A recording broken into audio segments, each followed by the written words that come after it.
And that's it, Celtic have made it a double treble.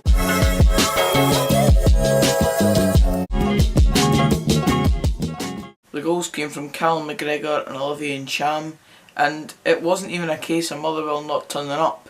It was just simply a case of Celtic are far too good. I certainly wouldn't be surprised if this continues for the next few years.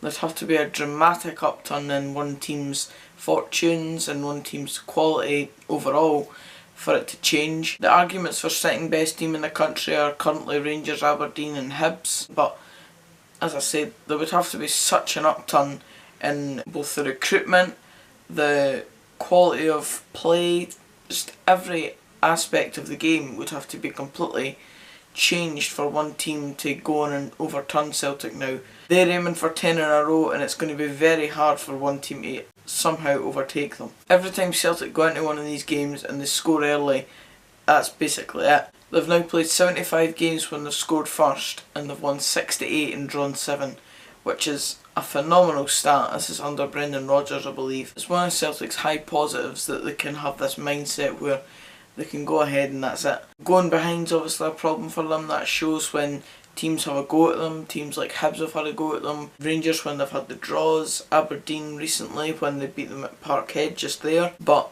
when Celtic go ahead, that's basically it, especially if it's an early goal. And they got that today. Callum McGregor with a fantastic strike. Nothing that Motherwell could really do about it. Trevor Carson wasn't to blame at all.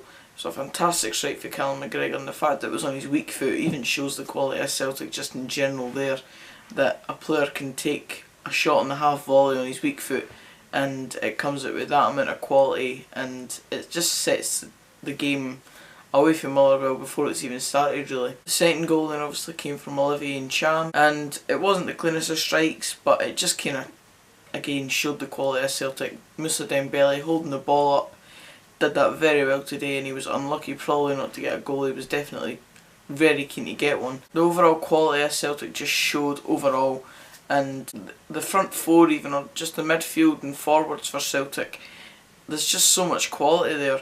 Going forward you can include Kieran Tierney in that obviously, because he's got a massive role to play for Celtic in terms of getting forward. They just have so many options, and as I said, it's going to be so hard for one team to eventually overturn the Celtic side, and this must have been what it felt like when Rangers went 9 in a row back, what, 20 years ago probably. I can't even remember when it was, wasn't even alive, but this must have been what it felt like, because Celtic just seemed completely unstoppable just now. And whilst Brendan Rodgers coming to Scottish football was great for the marketing side of it, and people like Steve Clarke and now Steven Gerrard coming into the game, it makes it more marketable and it makes it have much more a spotlight on it. But in terms of the competitiveness, Brendan Rodgers coming into the league has really dampened that side of it.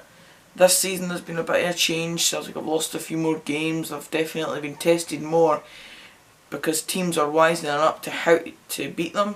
But when Celtic are on their game and they don't have any slip-ups really in the game, which is far more often than not, they're just likely to steamroller teams. And Motherwell today, the storyline for them going into this game was that they were going to come in and be the physical side and match Celtic physically more than ability wise, and that just didn't happen either. Celtic dominated in probably about every aspect of the game. Motherwell had a few chances here and there, especially in the last stages of the game, and if they'd have taken one of them, if one of them had went in, who knows what would have happened. But I imagine that Celtic would have still went on and won the game.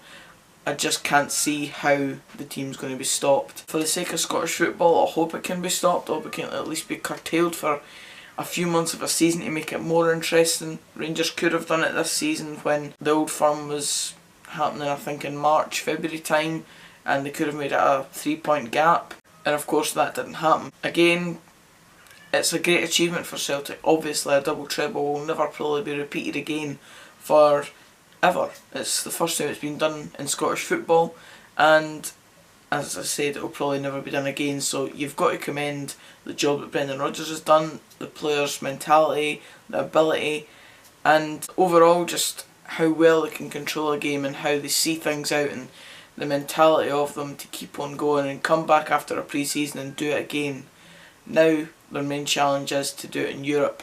That's the next step for Celtic. That's it for this video, guys. Cheers for watching. I'll be back tomorrow or perhaps Monday morning with the matchday vlog for Celtic Thistle versus Livingston in the playoff final second leg to go up to the Premiership.